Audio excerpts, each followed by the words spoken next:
The Life Talk Show is about testimonies where you can listen to be inspired, encouraged, uplifted, and entertained. It's the life. Good morning. My name is Ashley Cotton, and I'm the host for the Life Talk Show. And today with me, I do have Coach Ricardo Miller, who has come in to speak about his book, Effective Living, and how we all can have an effective life. And so Ricardo Miller is the founder and CEO of Effective Living Life Management Agency, which specializes in life management coaching and personal development training. Ricardo coaches and guides professional individuals who have a serious passion and who are committed to improving their lives and businesses. For decades, Ricardo has been equipping people of all ages, guiding them with the ultimate goal of creating a life they don't need to take a vacation from. In November of 2018, he was bestowed the highest honor of being inducted into his former high school's Hall of Fame. He is the host of the popular weekly radio talk show, Effective Living with Ricardo Miller on Fishbowl Radio Network every Monday night at 7 p.m. His passion to train and develop those seeking to enhance their lives and the lives of the people they serve extends to his monthly life management virtual classes, his annual Effective Living Life Management Retreat, the Influencer Summit, the largest meeting of its kind in the Bahamas, the author of 7 books, including this most recent bestseller, Effective Living, Your Guide to Creating a Life You Don't Need to Take a Vacation From, and a popular guest on national and international radio shows and TV programs. Ricardo Miller is dedicated to sharing the message of discovering your grandest purpose and optimizing your highest potential. Please help me to welcome Coach Ricardo Miller. Thank you, Ashley. Thank you for having me. Yes, thank you for coming. And so I know that we are here to discuss your book, Effective Living, where you don't need to take a vacation from your life. That's your motto. Mm-hmm. But I just want you to share a little bit about your background and how you came to this realization. Well, first and foremost, I don't even know if I came to it like how some would say, I just got it. I think it was just deciding to become my best self. Mm-hmm. It was and still has been my daily commitment to becoming my best self. And so the book was inspired from that. Nothing missing, lacking, or broken. The Bible talks about that. And there's a holistic lifestyle that the believer is supposed to have, that I believe that we should be in pursuit of. But most people lean towards one or two things, which magnifies their strength, mm-hmm. Be it that of their degree, the job that they have, maybe the home that they have acquired, or the family that they're building, and just sort of one area, but not fully developing their lives. So Effective Living came from the thought that if I was to ever be challenged by the government, which we all have just lately, to say stay in your home for 30 days, right? You like your home enough to stay in it, mm-hmm. or be around your family for 30 days and you can't leave without coming outside of the confinement of your home. Or some people can't stand their families. Some right. people can't stand their spouses. Some people can't stand their job. Some people built and bought the house and don't even enjoy the house. Mm-hmm. And so Effective Living is having it all. Mm-hmm. And some people might say, you can't have it all. You'll never have it all. Well, I'm in pursuit of trying to. Mm-hmm. If we can get a man to the moon, then why not try to at least live life to what I call the most blissfulest position, where everything is feeling good in your flow on a daily basis. You get up with determination that you're going to make it a great day, and then you go to bed with satisfaction, having known that you gave it your best effort. Okay, and so when you give it your best effort, are you speaking of, your, let's say, relationships, your marriage, your career, and pouring into your children? Yeah. It's all. It's all. Now, the challenge is there's no such thing as balance in part, because when we start thinking balance in its best form, we then realize something's going to get missed, right? Mm-hmm. But what I believe is the closest thing to balance is almost watching someone juggle. And the more that you're called to do, the more you have to juggle. Mm-hmm. Well, the reality of it is everything that you're juggling has to have a touch in a moment when you're throwing them up. And I think that's the most we can do with life. We can commit to, let's just say you may have a responsibility of 7 things you're responsible for in this life. And your goal is to have none of those things drop to the ground. Mm-hmm. And so every one of them need your touch, but none of them can have your touch too long because one will drop.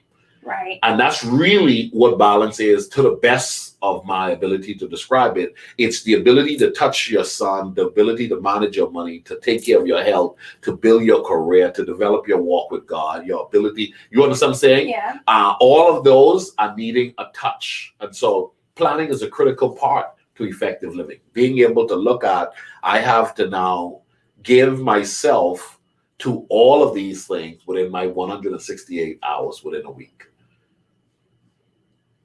Wow. Yeah. That's a lot. Yeah. So what do you say for a person, because we know planning is part of it, but what do you say to the person who is all over the place and they want to be in balance with everything that they have going on, but it seems like something is always on their plate where they can't do that? So how do you begin to set the foundation for that? Well, first it starts with being organized.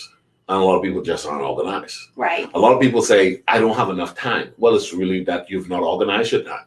I don't have enough money. Maybe it's because you have not been managing your money.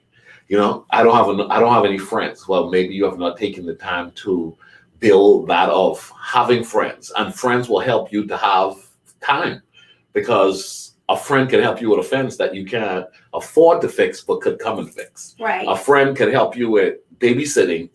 And now you don't have to try to make more money because you can drop your daughter, your son over to a friend's house to hang with their friends, with their kids. But friends is a developed thing. You don't just have friends. Friends are developed. You don't just have money. Money is acquired through the skill set you built over a certain period of time. The same thing with a week. You don't have a great week with a great life with everything coming together without being organized. Failing to organize will cause you to feel as though what I'm saying is impossible, but the reality of it is somebody's doing it. I teach that someone is succeeding where you're failing. Wherever you're aspiring to go, someone's already there. Mm-hmm. So if someone's already there, the Bible teaches us that God's not a respected person. If he can do it for one, he can do it for the other. Right. But most people are not prepared to get organized. Organized at the very basis as to maybe time tracking. What have I done with my week? Okay, an entire week has gone. Oh my goodness, I can't believe the week is already gone. Well, the week that hasn't just gone. The week was given to you and you chose not to organize it. Mm-hmm. The week was given to you. All of us was given 168 hours. How I chose to manage my week was a big determining factor on how I will enjoy my weekend or how I will look forward to my week coming, because I made a commitment to give my best self to this past week. And that's really what your viewers have to do. They have to make a commitment. I'm going to organize my life. But Ricardo, I've been having a hard time organizing my life. That doesn't mean it's impossible. It's just simply meaning that you have to realize it's not one of your strengths. And when you don't have a strength, you have to realize someone has a strength where you have weakness.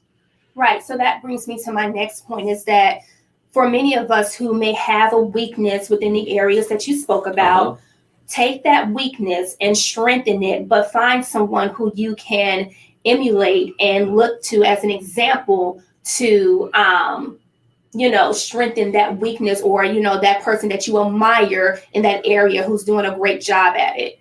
Some people will never do well in an area because it's just not their area. However, someone is assigned to help you. I really believe that. I believe that you can try to do your best to the best of your ability in an area, but at some point you got to realize this is not my strength, but it is somebody's strength. It's like a person who says, I can make money, I just don't know how to manage it. Mm-hmm. Well, they have CPAs, they have accountants, they have people who will manage your money for you. They literally every bit of it. Right. But with that said, you want to make sure you're on top of your business and not just leave it into somebody's hands, because that's how people get ripped off. But once again, and if you don't have the skill set to even know how to be able to identify if someone is going to rip you off from the financial part, then you have a manager. So that's a different person who's paying attention to this person. Then you have an auditor who pays attention to the both of these people. And then you got what I'm saying? At the same time, you have 2 or 3 allies, friends, associates who are close enough to you to be able to help you. And then you got God, who gives you the ability to discern who's good and who's not good. Right. You know? And so, but someone is assigned to help you, and you don't have to try to be all things, because you're trying to have a great life. And in your pursuit to have a great life, you're spending a lot of time on things that you're frustrated of, but you just don't have. Some people don't do well cleaning a house. Well, that's what there are people who are gifted at it, and they love it. They can clean 5-6 houses within a day. Well, if you're good at making money, then why not just let the lady who's good at cleaning a house clean the house? You know what I'm saying? I may not be good at fixing a car, but there are people who believe every man should know how to fix a car. Who said that? There's a man who knows how to fix a car. I'm a man who knows how to make money. He needs money. I need my car fixed. We're going to have an equal exchange. Come fix my car, and I'm going to pay you the money so you can actually do what I could do, but you can't do. Because he's going to have to pay for his taxes. He's going to have to pay for his mortgage. He's going to have to pay. He needs money. I need my car fixed. And a lot of people don't realize your best life is built by you understanding I can do what I do well and make money by doing that. And then the things I don't do well, I can pay attention to find out who can help me best in that respective area. So surround yourself with an effective team who can do what you can't do to bring it all together. You know, someone said it takes a village to raise a child. Yes. It also takes a village to build an effective life. You need a doctor, you need a lawyer, you know what I'm saying? You need an accountant, you need a CPA, you need a pastor, you see what I'm saying? You need a coach, you need a mentor, you need a child care provider. These are all, and failing to take the time to get the best of them will cost you. If you get a bad doctor, it can cost you. Okay, so what do you say to the people who are not in a financial situation to be able to do what you just said and outline the steps? All of those are provided to us at a very introductory level. If we would humble ourselves and take the first tier of free service to the max. In other words, there are free legal services. If you max out free legal services, you max out free medical services, you max out free banking services. You get what I'm saying? You max out the library and get the free tutoring services. You max out the educational system and find out from UTA or Dallas Theological Seminary. You go there and you say, hey, what do you have for free? What do you have for free? I can't afford school, but I need education. You know what I'm saying? There are companies that says, you know what, you come and work for us, and we have these classes. I mean, Starbucks have classes for the employees who want to learn and advance. And that may not mean that Starbucks is your future, but if you get the certification from Starbucks when you decide to work for the Ritz-Carlton, if you said, I got human relations certification while I was working at Starbucks, it helps you when you go to that next level of the company you really wanted to be to, because there was a free service offered at McDonald's. There's a free service that's being offered at Walmart. There's free services offered through working at Starbucks. You got to inquire.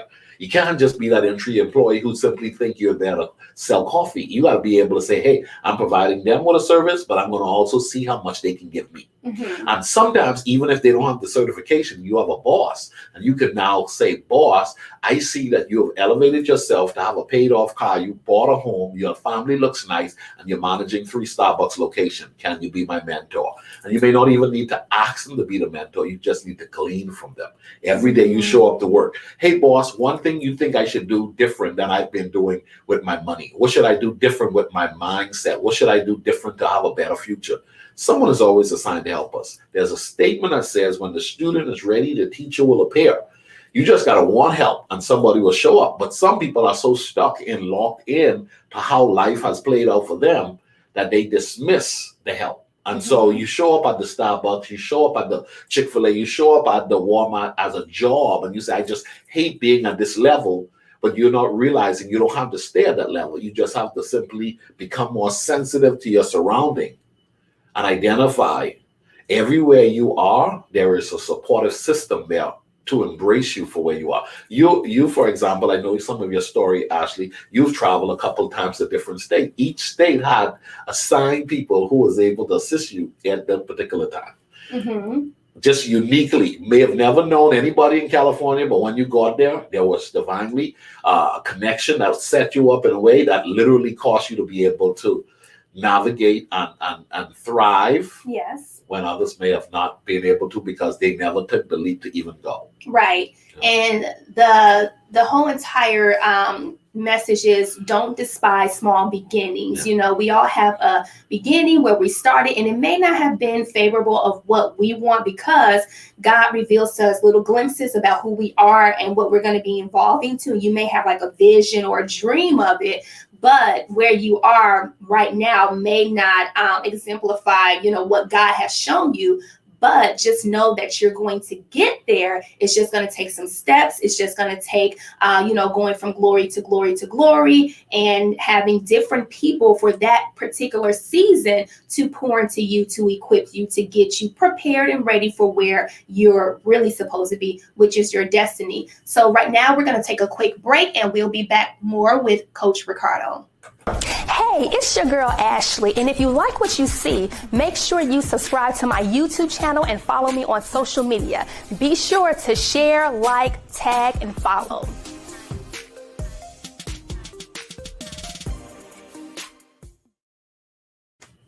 Welcome back. My name is Ashley Cotton, and we are still here with Coach Ricardo Miller, speaking about effective living and how we can have an effective life that we don't need to take a vacation from. So going into this book, but first, I want people to know exactly your humble beginnings and where you are right now, so they can just see, your journey of what that's been like. But I'm originally from the Bahamas. And so if you've never visited the Bahamas, you got to visit the Bahamas and tell them Ricardo Miller sent you.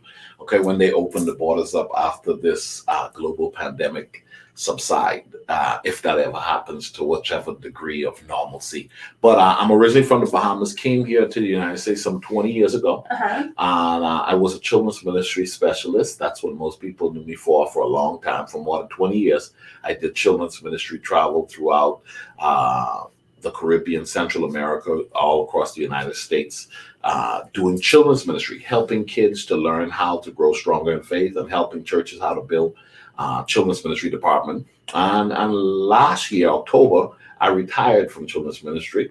And so I felt as though it was time to pass the baton on to those who are coming up after me, that is more in tune with what's going on with young people. And so I moved on from children's ministry and launched the Effective Living Life Management Agency, which service people who have a passion for living life to the fullest. They've acquired a degree, they bought the house, they got the car, they married that significant other, they felt they got the child, they got all of the pieces, but still trying to wonder, why is life so empty? I like the fact that I've been given an assignment to help people figure out how to fully bring life alive. How to bring life alive. And so that's really what it's all about. My journey, I came here as a prominent children's ministry specialist some 20 years ago. Started right at the bottom, because at the time you couldn't just come in this country and work with kids. So I had to wait until I got a work permit. I started washing cars. I started delivering pizza. I worked at Dollar Tree for a while, because I was like, listen, at the same time of me learning a new culture and establishing myself in a new environment, I had to also still provide for my family. I still had to basically pay bills and so forth. So I made sure my hustle was still on point to take care of my responsibility while I was developing my platform. Now we've launched the Effective Living Life Management Agency, which is growing tremendously, even in the midst of this pandemic, because we discovered that there are a lot of people who have acquired a lot, but still find themselves not being able to say they're living life effectively, which goes back to our mantra, which is we're creating a life we don't need to take a vacation from. And some people are like, don't touch my vacation. I like my vacation. We didn't say you won't take a vacation. No, right? We didn't say you won't take a vacation. We say you don't have to take a vacation. Right. It's not hoping and wishing, oh my goodness, I can't I'll wait until I get this 2 weeks off. Right. Then this next week is my vacation. And there are people who have just been programmed to wait for those 2 weeks, that 1 week. And when the truth is, you should build your life to be an enjoyable life every day. Every day you're creating a home space that you like to be in. You're creating weekends that you're simply enjoying to the fullest. Your evenings ought to be blissful. So there is no, I'm looking forward to the weekend. I'm looking forward to tomorrow. I'm looking forward to tomorrow because today was great and I'm going to make tomorrow even better. So it's pretty much what you created to be, and which means that, when people say, oh, when life gives you lemons, make lemonade. But if you are the head of your life, we know that God, Christ, is the head of our lives, but he's given us the power within to create the way that we want to, because we're made in his image, which he is the ultimate creator. When people think about the term, I've never thought about this before. It's the first time I'm saying this on your show. Wow, an exclusive from Coach Ricardo. Yeah. But when people think of the term, when life gives you lemon, make lemonade, think about it though. When life gives you lemon, make lemonade. Well, that quenches your thirst, number one. 2, you can get into the business of selling lemonade.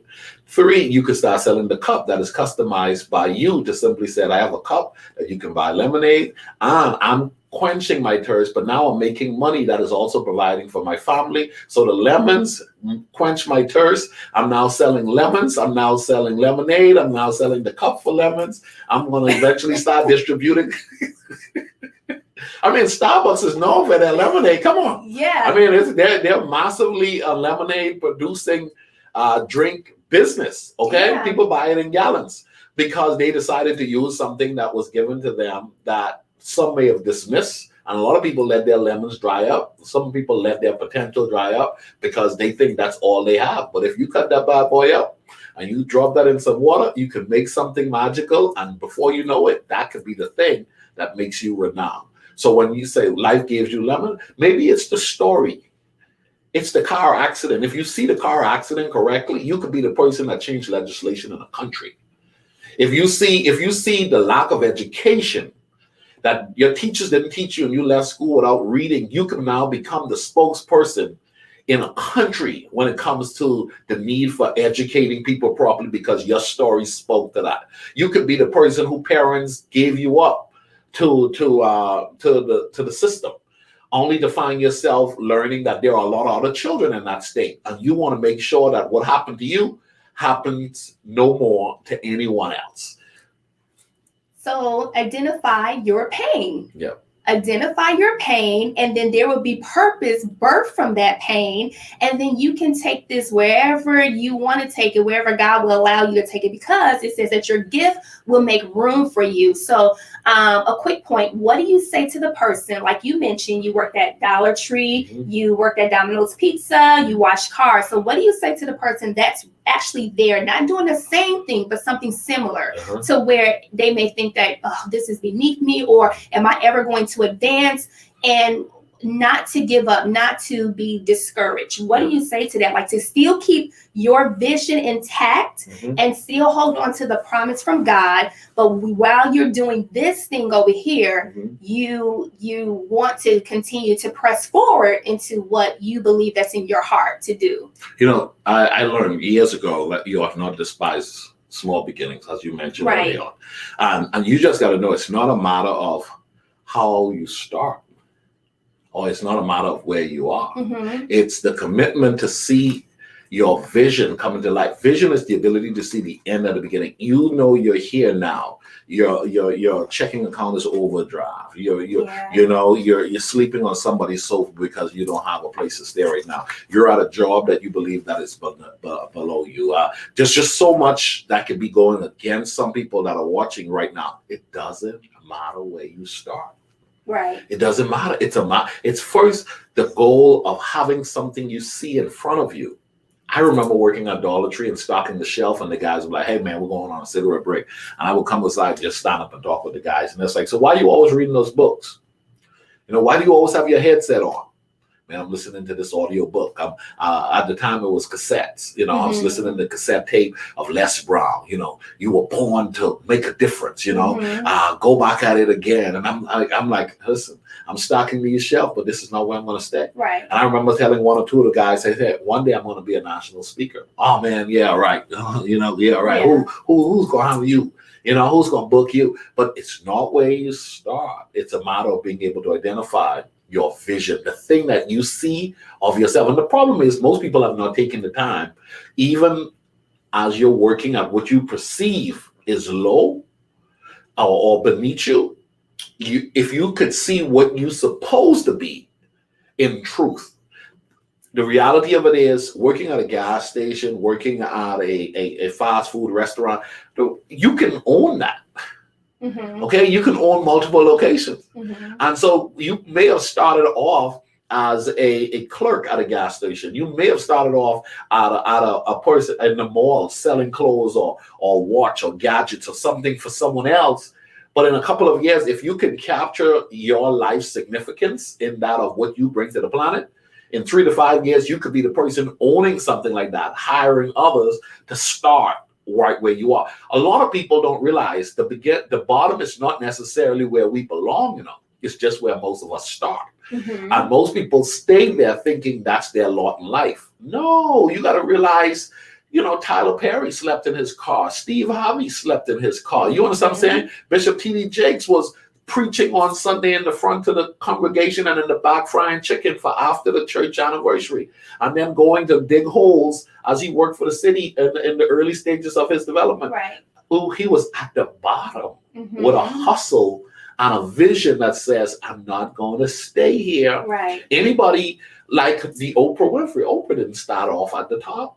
Oprah started off with a good hustle and an idea that she wanted to be on TV. She wanted to do this. She wanted to do that. She kept sharpening and enhancing her craft and started surrounding herself with better people. And she kept on rising. And that's what a lot of people need to do. We need to just commit to identifying what is it that I bring to the planet. Mhm. Write it down. The Bible said, write the vision, make it plain. And it says, watch this, those who read it will run with it. Someone will see what you're about to do and say, I want to help you with that. Mhm. But most people haven't taken the time to write it down so someone could read it. And then some people know it, they wrote it down, but they're hiding it.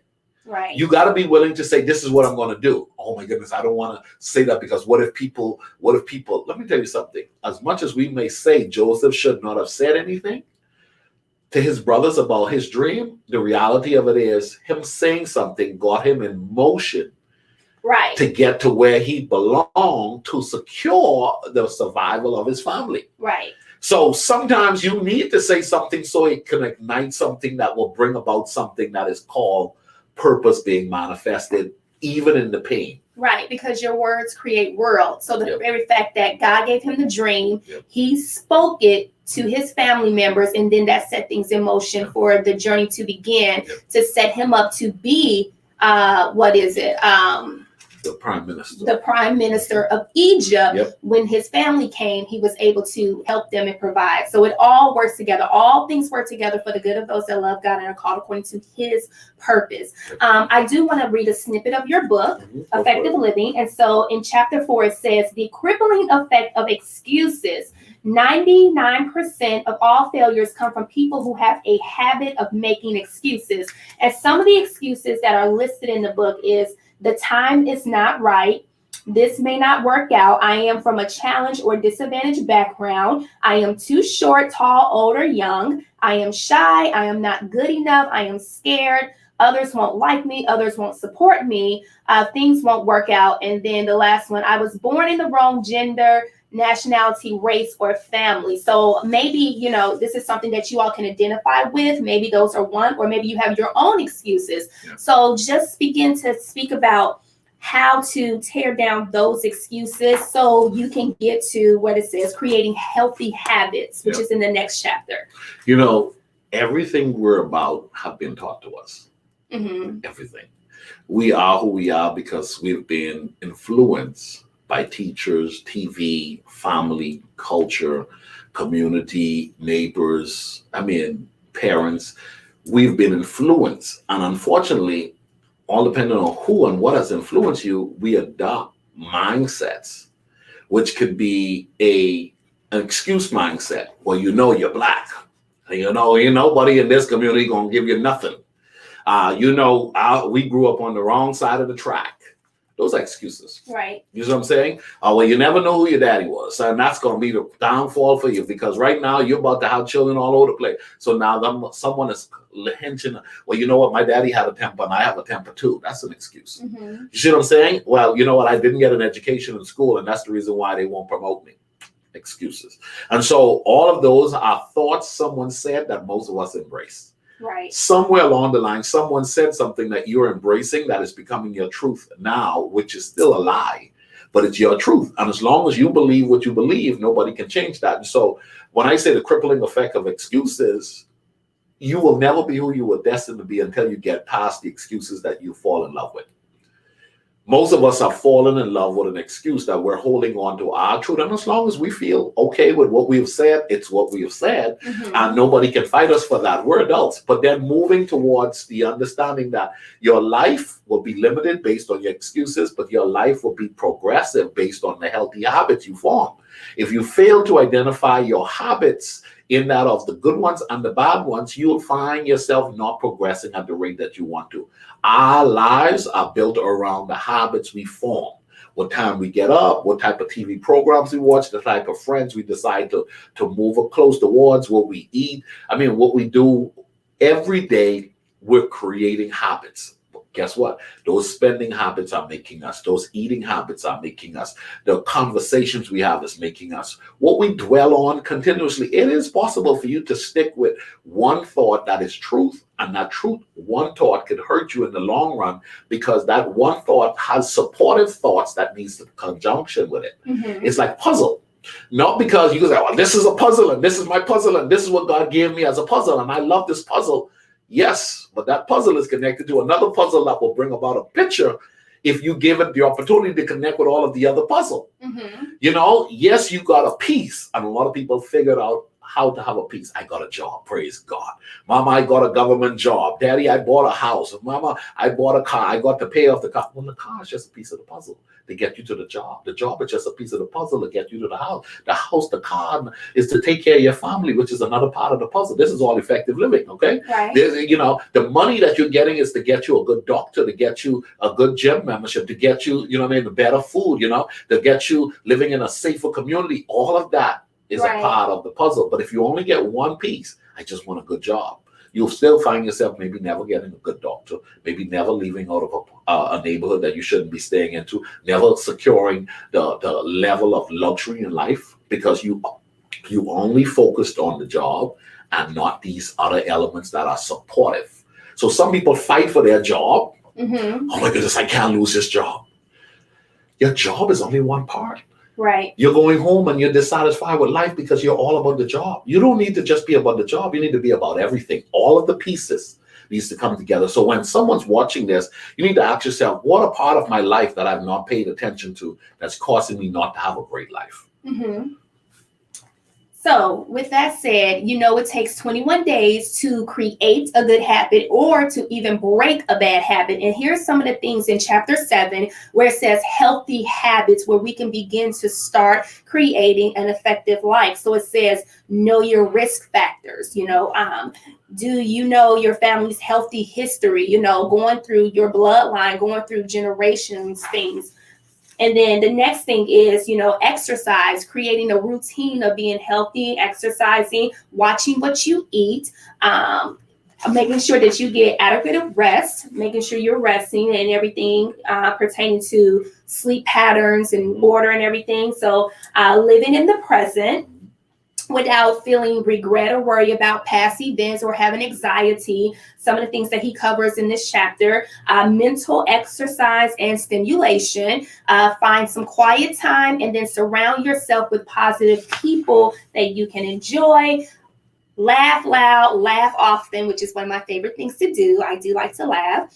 Keep your thoughts positive. And it says this real quick: watch your thoughts where they become words. Watch your words where they become actions. Watch your actions where they become habits. Watch your habits where they become character. Watch your character for it becomes your destiny, which is by Margaret Thatcher. So this is some great things that we can take away from this book. I encourage you all to buy this book. So let them know where they can get this book from.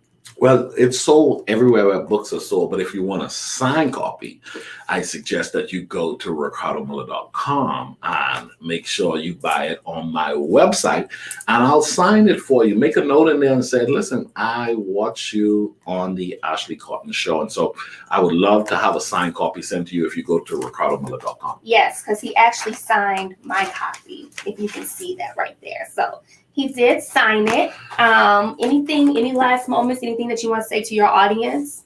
Yeah, just remember, your life is created.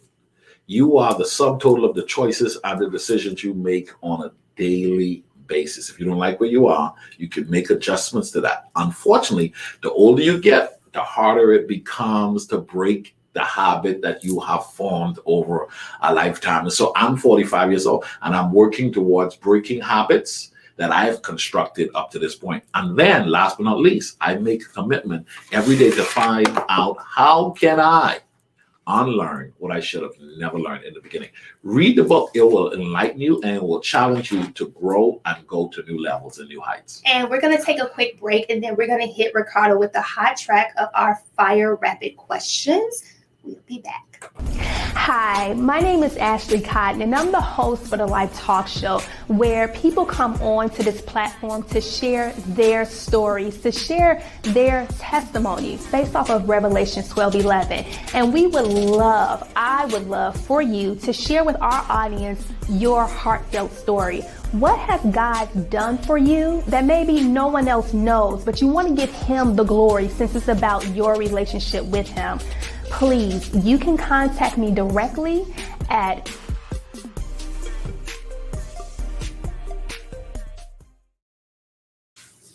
Welcome back. And so right now we are about to hit Ricardo Miller, Coach Ricardo Miller, with the hot track of the fire rapid question. So it's quick, okay? Don't be long-winded. Mm-hmm. Yes. No, I'm just joking. But first question, what is your favorite Bible verse of scripture? Favorite Bible, Joshua 1:8. This book of the law should not depart out of your mouth, but you should meditate on it day and night, and observe to do all that is written therein, and then you will make your way prosperous and you'll have good success.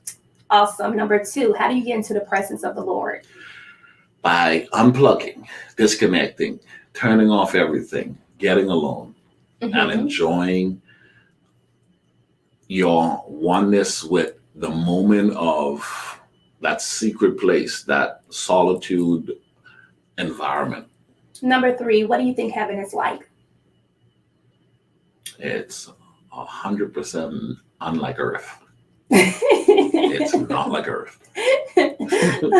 Number 4, who would you like to meet in heaven? It could be from the Old Testament or New Testament, or maybe someone that passed away who you want to reconnect with. It would be Joshua. I like Joshua. Joshua took the baton from Moses, but Joshua never prepared those who came after him. I would want to know, how did you feel to be the guy who basically messed up Israel? Dang! Poor Joshua. Come on. I mean, the Bible says after Joshua died, the generation after knew not God. I mean, yeah, it does say that, but maybe he did try, and they was just like, no, we want to do our own thing. I would have asked him, what did he feel if he looked back over his life? What was his takeaway from how Moses dealt versus how he dealt? Well, watch out, Joshua, because as soon as Ricardo get there, he's coming for you. No. Last question, number 5.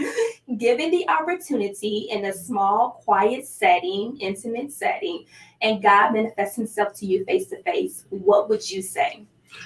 I would say, can you give me all of my heart's desire according to your perfect will, and help me not to forget you in the midst of it, to keep you a priority? Because I still want to come for all that's mine. I don't want to leave this earth without having done what I was created to do. So give me the ability, not only give me the ability, I already have the ability, but I would say, ensure that I don't leave this place without having done everything you place here for me to do. That's good. That's rich. Yeah. So, everyone, I hope that you all enjoyed our show today, the Life Talk Show with Coach Ricardo Miller. Please go pick up his book, Effective Living. You know, this is the last quarter of this year. Thank God. Looking forward to, the next year. But right now, you can start today with all the information you can apply to your own life and look at weaknesses and begin to form great habits to change the trajectory of your life, of your bloodline, not just for you, but for your family. And this is what this show is about. So I want to encourage you to, for one, always have a relationship with Jesus. Always seek God out for more for your life and the potential that He's placing you to be unlocked. And the next thing is remember that a transformed life equals an abundant life. God bless you all. I will see you all next Saturday at the same time, same place. Have a wonderful rest of your weekend. Please be safe.